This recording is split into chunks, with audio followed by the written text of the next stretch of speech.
If you're enjoying this story, don't forget to subscribe to the channel for more exciting narratives like this one. Now, let's dive into this journey of resilience. The camera flashed for the third time, causing Julia to blink her big brown eyes. The 6-year-old adjusted her position on the little stool in the front row of the Henderson family's Christmas photo, proudly smoothing the pleats of her yellow dress adorned with tiny white daisies. It was her first time participating in the annual Henderson photo ritual, and she had chosen her favorite dress for the occasion. "Julia, sweetheart, look at the camera and smile," instructed the photographer with exaggerated patience. The little girl obeyed, flashing a smile that revealed a missing front tooth. Her small hands clutched the edges of the stool as she tried to stay perfectly still. Behind her, her mother Megan watched with a mix of pride and apprehension. "Mom, do you really think it's necessary for Julia to wear that yellow dress? It completely clashes with our color scheme," whispered Agnes Henderson, Julia's grandmother, to the girl's great-grandmother, Eleanor. The comment, though low, was perfectly audible to Megan, who remained silent, her face tightening almost imperceptibly. The rest of the family was dressed in shades of red, green, and white, the traditional Christmas colors. Becky, Megan's sister, wore an elegant red dress that matched her husband Jason's dark green sweater. Their 8-year-old son, Ryan, sported black pants and a white shirt with a little red bow tie. Megan's parents, Agnes and Robert Henderson, coordinated in deep green tones. Only Megan and Julia stood out. Megan wore the only formal dress she owned, a simple navy blue number she had bought on sale for a job interview. And Julia, in her vibrant yellow dress, shone like a little sun against the Henderson family's winter backdrop. "Perfect! Now everyone together!" exclaimed the photographer. After the session, as everyone dispersed for Sunday lunch, Megan noticed the disapproving glances her mother was shooting at Julia. This was nothing new. Ever since she had returned to her parents' home with a 1-year-old daughter, following the disappearance of the child's father, Megan had felt the weight of constant judgment. "Julia, come help Grandma put away the photo albums," called Eleanor, the 92-year-old great-grandmother, as she carefully observed the interactions among family members. She was the only one besides Megan who showed genuine affection for the little girl. That night, after putting Julia to bed in the small makeshift room in the attic, a space they had shared since returning to the Hendersons, Megan allowed herself to cry quietly. The thin walls did little to muffle the voices coming from downstairs. "That yellow dress is going to completely ruin the Christmas card aesthetic," Agnes complained. "We can always ask the studio to digitally adjust the photos." "I agree," Robert, Megan's father, replied. "After all, it's the first time we've managed to gather the entire Henderson family for a proper portrait in years." Lying in her makeshift bed, Megan stared at the slanted attic ceiling as memories of her own childhood blended with the present. The story seemed destined to repeat itself, with Julia now playing the role of the outsider that Megan had always inhabited. The digital clock read 5 in the morning when Megan woke up. The attic was freezing, the old heater barely functioning during this particularly harsh winter. She carefully got up so as not to wake Julia, who was curled up in 3 blankets. She dressed quickly and descended the narrow attic stairs. In the quiet kitchen, she began preparing the family's coffee, as she had every morning since returning to her parents' house 2 years ago. As the water boiled, her eyes wandered to the dining room wall, visible through the kitchen door. There, perfectly aligned, dozens of photographs told the story of the Henderson family, or at least the version her parents had chosen to preserve. Becky at her first piano recital, Becky receiving a soccer trophy, Becky at prom, Becky on her wedding day to Jason, Ryan, Becky's son, on his first day of school. Megan's photographs were scarce, only the obligatory school pictures and a few graduation snapshots. "You're up early," a voice startled Megan. It was Eleanor, the great-grandmother, slowly making her way with a carved cane, a gift Megan had given her the previous Christmas. "Good morning, Grandma. Would you like a cup of tea?" "Yes, please, dear." Eleanor sat at the kitchen table with some difficulty. "I had a restless night. These old walls don't keep secrets very well." Megan nodded, understanding the reference to the conversation Eleanor had undoubtedly overheard the night before. "It's not fair what they do to you and Julia," Eleanor continued, her blue eyes still bright and perceptive despite her age. "It was never fair what they did to you either." "It's just how things are in the Henderson family," Megan replied with a rehearsed shrug, placing the teacup in front of her grandmother. "It doesn't have to be this way," Eleanor said, holding Megan's hand with surprising firmness. The sound of footsteps on the stairs interrupted their conversation. Agnes Henderson entered the kitchen, already impeccably dressed at 5:30 in the morning. "Good morning, Mom. Megan." The tone in which she said her daughter's name carried an almost imperceptible coldness. "Is the coffee ready?" "Almost," Megan replied, turning back to the coffee maker. "Excellent. Robert and I are going to the photo studio this morning to finalize the Christmas cards. They called last night saying they need some approvals for adjustments." Eleanor and Megan exchanged a significant glance. "What kind of adjustments?" Eleanor asked, though she already knew the answer. "Just a few lighting and color tweaks," Agnes replied vaguely, "nothing major." 3 days later, a large box arrived at the Henderson residence. Agnes excitedly opened it in the living room, pulling out the Christmas cards wrapped in tissue paper. "They turned out perfect," she exclaimed, passing one card to Robert, who smiled approvingly. Megan, coming down the stairs with a laundry basket, stopped at the commotion. Julia was right behind her, bouncing in happily. "The Christmas cards are here," the girl asked, rushing into the living room. "Can I see how our picture turned out, Mommy?" Agnes hesitated momentarily before handing a card to her granddaughter. Julia took it with her small hands, her face lighting up with anticipation. Julia's smile gradually faded as her eyes scanned the image. In the portrait, the Henderson family posed harmoniously in their red, green, and white Christmas attire. Megan was there, in her blue dress, partially obscured behind Becky. But the little stool in the front, where Julia had proudly sat in her yellow dress, was empty. "Mommy," Julia whispered, looking up at Megan with confused eyes, "where am I in the picture?" The silence that followed Julia's innocent question seemed to amplify the ticking of the old Henderson wall clock. Megan felt the blood drained from her face as she watched her daughter, her small hand clutching the Christmas card where she should have been present but had been digitally removed. "Well, sweetheart," Agnes intervened with an artificially sweet tone, "we had to make some adjustments to the photo. Your lovely yellow dress, while charming, just didn't match the color scheme we planned for Christmas." Julia furrowed her brow, slowly processing the meaning of the words. "You took me out of the picture?" "Just for the Christmas cards, dear," Agnes explained, avoiding Megan's accusing gaze.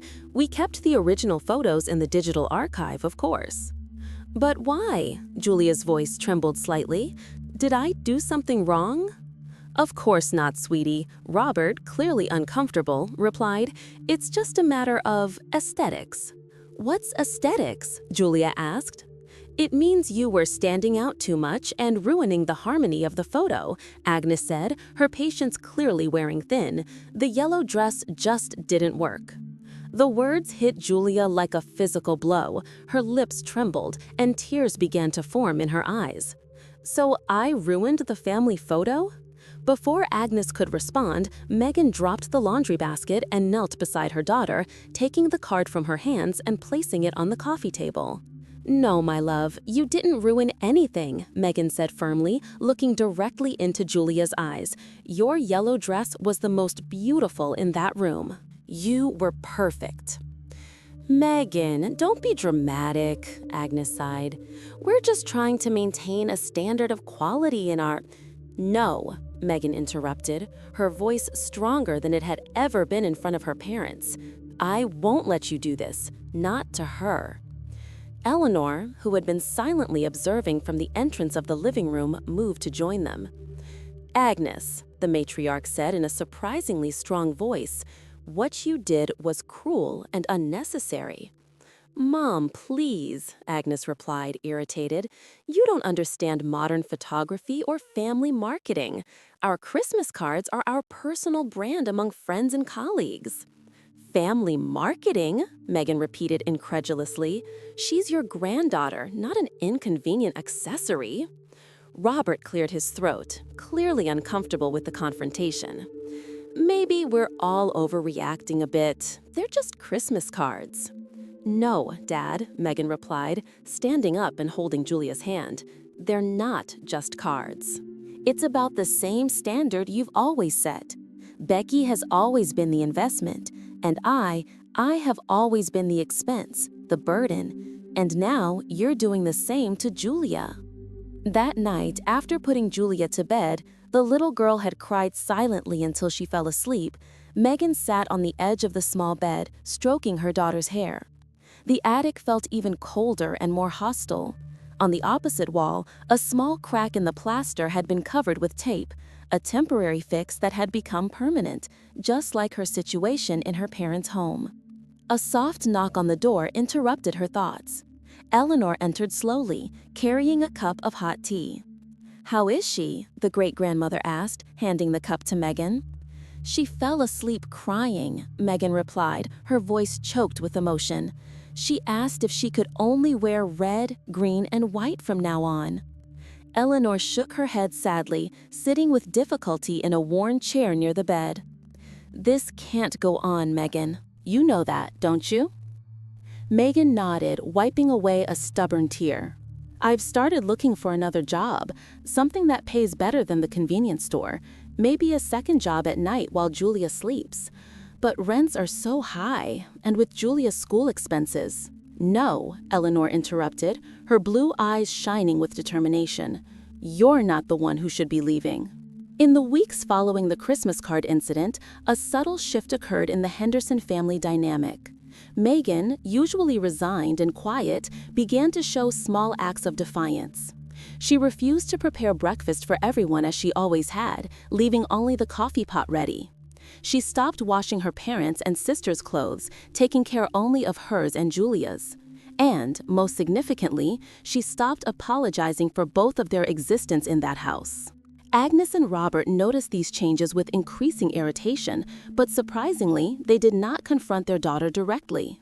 Perhaps they were bothered by the disapproving look Eleanor cast whenever the topic came up indirectly during meals. One Wednesday afternoon, while Agnes and Robert were out to lunch with friends and Becky was busy taking Ryan to swim practice, Megan found Eleanor in the house library, surrounded by documents spread across the old oak table. "Grandma, are you okay? Do you need help with something?" Megan asked, noticing the elderly woman's concentrated expression. Eleanor looked up, adjusting her reading glasses. "Oh, Megan, dear, I'm actually working on something important. Please close the door." Intrigued, Megan complied and approached the table. The documents appeared official, with stamps and signatures. Some of them bore the logo of Wilson and Associates, the same firm that had handled the family's legal matters for decades. "They're legal documents," Eleanor explained, answering Megan's unspoken question. "I'm making changes to my will and a few other provisions." Megan looked uncomfortable. "Grandma, we don't need to talk about that. I know it's not a pleasant topic and—" "No, dear, we do need to," Eleanor interrupted firmly. "I'm 92 years old. It's a miracle I'm still lucid enough to make decisions on my own, and that's exactly what I'm doing." Eleanor pushed one of the documents toward her granddaughter. "This house, Megan, belongs to me, not to your parents, as they would like everyone to believe. When your grandfather passed away 25 years ago, he left it to me, not to Robert. I allowed them to live here because it was convenient for everyone, especially when I began needing more care." Megan looked at the document, a deed clearly identifying Eleanor Henderson as the owner. "I didn't know that," Megan admitted, surprised. "I always thought the house belonged to my parents." "They certainly act as if it does," Eleanor replied with a discreet eye roll. "But no, the house is mine. And I'm changing my will to ensure that after my passing, it goes directly to you and Julia." The shock on Megan's face was evident. "Grandma, I don't know what to say. That's very generous, but my parents, they will—" "Be furious? Yes, certainly," Eleanor completed with surprising calmness. "But there's more. I'm not just changing my will, Megan. I'm exercising my right as the owner." The elderly woman slid another document across the table. Megan picked it up with trembling hands, her eyes widening as she read the title. Eviction notice. "Grandma, this is—" "An eviction order, yes, for your parents, not for you and Julia," Eleanor explained, a determined glint in her eyes. "I've given them 30 days to find another accommodation." Megan fell into a nearby chair, stunned by the revelation. "But where will they go, and why now?" Eleanor sighed deeply, removing her glasses and rubbing her tired eyes. "I've watched for decades how they treated you, Megan. I saw how they favored Becky, how they ignored your dreams and needs. I remained silent for too long, convincing myself it wasn't my place to interfere in the upbringing they gave to their daughters. But when I saw what they did to Julia, when I saw that little girl cry because she was literally erased from the family history," Eleanor's voice faltered momentarily, emotion evident on her wrinkled face. "I realized that my silence was making me complicit, and I cannot allow that." Megan stared at the documents, a whirlwind of conflicting emotions coursing through her body. A part of her felt undeniable vindictive satisfaction at the thought of her parents facing the consequences of years of unfair treatment. Another part felt guilty for her involuntary role in this family conflict. "I know what you're thinking," Eleanor said, perfectly reading her granddaughter's expression. "You're wondering if this is fair, if it's too harsh." Megan nodded silently. "Dear, justice is not always comfortable. Sometimes it's painful, but it's necessary to heal old wounds and prevent new ones." That very night, during dinner, Eleanor announced her decision to Agnes and Robert. The initial shock quickly turned into indignation, then open anger. "This is absurd," Agnes exclaimed, throwing her napkin onto the table. "You can't just kick us out of our own house." "It's not your house, Agnes," Eleanor calmly replied. "It never was." "It's her manipulation, can't you see?" Robert accused, pointing at Megan, who remained silent at the other end of the table, Julia tightly holding her hand beneath the tablecloth. "She filled your head with lies, taking advantage of your old age." Eleanor laughed, a surprisingly jovial sound given the tension of the moment. "I'm 92 years old, Robert. I'm not senile. My mind is clearer now than it has been in years." "Perhaps it's the proximity of the end that brings this clarity." "We'll contest this," Agnes threatened. "We'll call Wilson immediately. He's been the family attorney for decades. He'll understand that you're being manipulated." "Wilson and Associates are my attorneys, not yours," Eleanor corrected, "and they were the ones who prepared these documents following my precise instructions. You have 30 days. The following morning brought an escalation in the conflict that no one had anticipated. Megan woke to the sound of raised voices downstairs. Dressing quickly, she descended the stairs to find 2 police officers in the living room, along with a woman in a suit carrying a briefcase. Agnes and Robert stood nearby with triumphant expressions. "What's happening?" Megan asked, her heart racing at the scene. "Miss Megan Henderson?" one of the officers asked. "Yes, that's me." "We received a report of possible elder abuse and undue influence," the officer explained. "Miss Agnes Henderson alleges that you are exerting improper influence over your grandmother, Eleanor Henderson, to gain financial and property advantages." Megan felt the blood run cold in her veins. She looked at her parents, who wore expressions of false concern. "This is absurd. I would never." "We also have a representative from Adult Protective Services," the officer continued, indicating the woman in the suit. "She will need to speak with Miss Eleanor Henderson to assess her mental state and determine if there is coercion." At that moment, Eleanor appeared in the entryway, leaning on her cane, her back straight despite her advanced age. Her expression, far from showing confusion, revealed controlled indignation. "Good morning, officers," she said in a clear, firm voice. "I see my daughter and son-in-law have decided to escalate this family conflict." The social worker stepped forward. "Miss Henderson, I'm Amanda Lewis, a social worker. I would like to speak with you privately to discuss some concerns that have been brought to our attention." "Certainly, Miss Lewis," Eleanor replied, "but first I would like to make it clear to everyone present, I am fully in control of my mental faculties. I made the decision to modify my will and issue an eviction order of my own volition without any influence or coercion from my granddaughter Megan." Agnes stepped forward, her face contorted with a mix of rage and desperation. "Mom, you're not thinking clearly. Megan is manipulating you, can't you see? She's always been jealous of what we gave Becky, always resentful for not receiving the same." Eleanor raised an eyebrow. "It's interesting that you recognize the disparity in treatment, Agnes, yet continue to justify it. No, I'm not being manipulated. I'm finally acting after years of observing injustices that I allowed through my own cowardice." The social worker watched the interaction closely, occasionally taking notes. "Miss Henderson," Robert interjected, "think about what you're doing. We're talking about your own daughter. Where will we live? Do you really want to see us on the street?" "You won't be on the street, Robert," Eleanor replied with a tired sigh. "You have considerable savings, and Becky could certainly help you, considering all you've invested in her over the years. As for Agnes being my daughter, yes, she is, and I love her, but love doesn't mean allowing cruel behaviors to go unchecked." At that moment, Julia came down the stairs, rubbing her sleepy eyes. Upon seeing the strangers in the room, she stopped abruptly, running to Megan's side. "Mommy, what's happening?" she whispered, clinging to Megan's leg.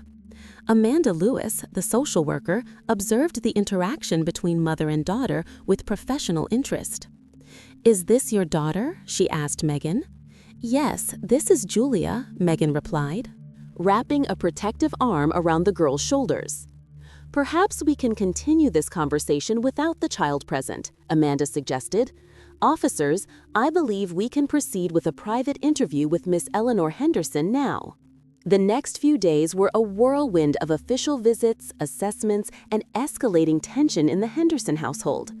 Eleanor underwent a full mental evaluation, confirming what everyone who knew her already knew. She was perfectly lucid and capable of making her own decisions. Adult Protective Services closed the case, concluding that there was no evidence of abuse or manipulation. The eviction order remained valid, as did the changes to the will. However, Agnes and Robert did not give up easily. In a last-ditch effort, they threatened to contact Child Protective Services, claiming that Megan was not financially capable of caring for Julia. "If you go through with this," they warned during a tense confrontation in the kitchen, "we'll inform the authorities that you can barely support your daughter. Think carefully, Megan. Do you want to risk losing custody of Julia?" That was the last straw. Eleanor, who had been listening from the kitchen door, limped in, her usually serene face transformed by fury. "Enough," she exclaimed, banging her cane on the ground with surprising force. "You threatened to take a child away from her loving mother out of pure vengeance. This goes beyond any acceptable line." Turning to the landline phone on the kitchen wall, Eleanor dialed a number she knew by heart. "Wilson, Eleanor Henderson speaking. I want you to expedite the eviction process and prepare the documents for the immediate transfer of the property to Megan and Julia Henderson. Yes, today." Agnes paled. "Mom, you can't do that." "I just did," Eleanor replied, hanging up the phone. "You have 48 hours to leave, and if you come near Julia or threaten her well-being again, I will add a restraining order." 6 months later. The spring sun filtered through the new curtains in Julia's room, casting dancing patterns on the freshly painted walls in a soft yellow hue. The 6-year-old, almost 7 now, sat at her new desk, drawing intently with colored pencils. Megan watched from the door, allowing herself a moment of pure gratitude before announcing her presence. "Julia, Grandma Eleanor is calling for lunch." The girl turned, her face lighting up with a genuine smile. "I'm coming, Mommy. I'm finishing a drawing for the family album." Megan approached to see her daughter's artwork. It was a simple yet charming drawing, 3 stick figures representing her, Julia, and Eleanor, all holding hands in front of a house. The sun in the upper corner had a smiling face, and the sky was filled with fluffy clouds. But the detail that made Megan's heart tighten was the yellow dress with daisies that Julia had drawn on her own figure. "It's beautiful, my love," Megan said, kissing the top of her daughter's head. "We'll put it on the fridge after lunch." "No, Mommy, it's for the album. Great-Grandma Eleanor said we can make our own family album now." The words were simple, but loaded with meaning. Their own family album. A new story being written. In the kitchen, Eleanor was overseeing lunch preparations, sitting at the table due to her mobility limitations. At 92.5, she still maintained the same lucidity and determination, though her body was gradually yielding to the weight of the years. "Oh, there you are," Eleanor smiled upon seeing them enter. "Julia, dear, did you wash your hands?" The girl ran to the nearby bathroom to fulfill the pre-lunch ritual, leaving Megan and Eleanor momentarily alone. "Have you heard from them?" Eleanor asked, referring to Megan's parents. "Not directly," Megan replied, setting the table for 3. "Becky called yesterday. Apparently, they asked to move in with her and Jason, but she refused. She said they're going through financial difficulties and can't accommodate anyone else." Eleanor shook her head, a complex expression crossing her wrinkled face. "The irony is not lost on me," she mused. "After all those years investing in Becky and neglecting you, it's she who refuses to help them when they need it." According to Becky, they managed to get a small 1-bedroom apartment on the east side of the city, Megan continued. "It's not the standard of living they're used to, but it's a roof over their heads." "And how do you feel about that?" Eleanor asked, observing her granddaughter closely. Megan paused, honestly considering the question. "Part of me feels a satisfaction that I'm ashamed to admit," Megan confessed quietly. "After years of being the second-class daughter, seeing Becky, the perfect daughter, the lucrative investment, refusing to help them when they needed it, there's a certain poetic justice in that." Eleanor nodded understandingly. "And the other part?" Megan sighed, straightening the already perfectly aligned cutlery. "The other part feels sorry for them. Not because they don't deserve to face consequences, but because they truly believed they are the victims in this story. In their minds, they've never done anything wrong, just prioritized the daughter who seemed more promising. People rarely see themselves as villains in their own stories," Eleanor reflected. "Agnes probably thinks I was cruel and unfair to make this decision. Do you regret it?" Megan asked, looking directly into her grandmother's eyes. Eleanor considered the question for a long moment. Regret finally acting after decades of complicit silence? No. Regret causing pain to my own daughter? Yes, that hurts. But I chose between 2 evils. Allowing the pattern of cruelty to continue affecting a new generation, or intervening dramatically to break it. At that moment, Julia returned, hands raised to show they were clean. "See, Grandma? Clean." "Excellent, my love," Eleanor smiled. "Now we can eat." Lunch unfolded with a tranquility that still felt new to Megan. No underlying tension, no disapproving glances, no passive-aggressive comments. Just 3 generations of Henderson women talking and laughing as they enjoyed a simple yet delicious meal. After lunch, as promised, Megan helped Julia organize her drawing in the new family album that Eleanor had bought. It was a simple album with a blue faux leather cover, nothing compared to the elegant bound albums Agnes used to display on the living room shelf. "Let's put it here, on the first page," Eleanor suggested, pointing to the empty space. "Every family album needs to start with a story."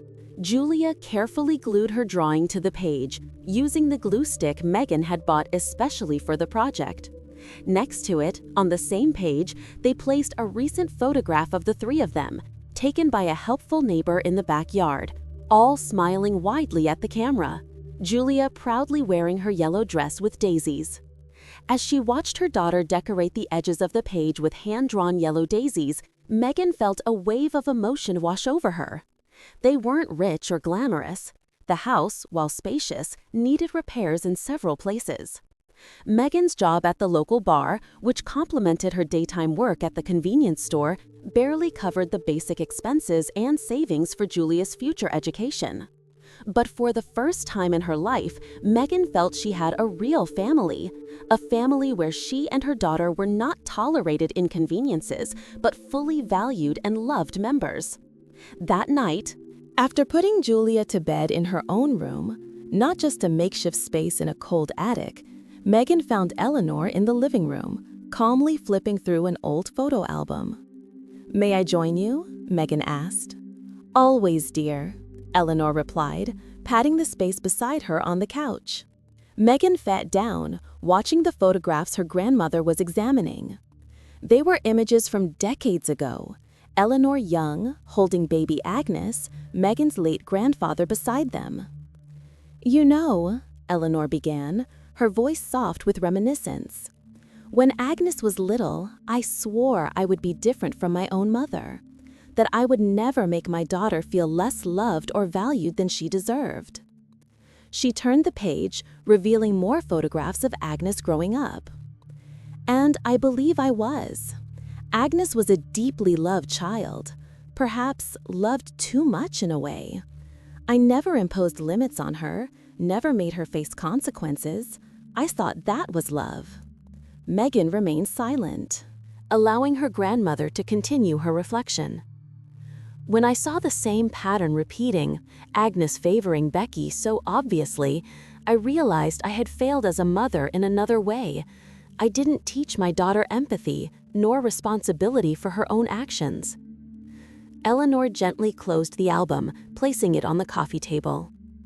"Sometimes I wonder if I did the right thing by disinheriting my own daughter, if I went too far in the other direction." Megan put her hand over her grandmother's. "I don't know if there's a clear answer to that, Grandma, but I know you saved me, you saved Julia, you broke a cycle that could have continued for generations." Eleanor smiled sadly. "Maybe one day Agnes will understand that this wasn't done against her, but for you, for Julia, and, in a way, for herself too. Sometimes we need to lose something to realize its true value." Upstairs, in her soft yellow room, Julia slept peacefully. Her yellow dress with daisies carefully hung in the closet, no longer a symbol of exclusion, but of identity and belonging. On the nightstand beside her bed, a small frame contained the only photograph from the Christmas photo shoot that Eleanor had secretly kept, the original version before the digital edits, where Julia proudly smiled in her yellow dress, sitting on the front stool, fully present and impossible to erase. If you enjoyed this story of resilience and family justice, don't forget to subscribe to our channel, like, and share your own experiences with family dynamics in the comments. Stories like this remind us of the importance of valuing every family member and the transformative power that small acts of courage can have in our lives.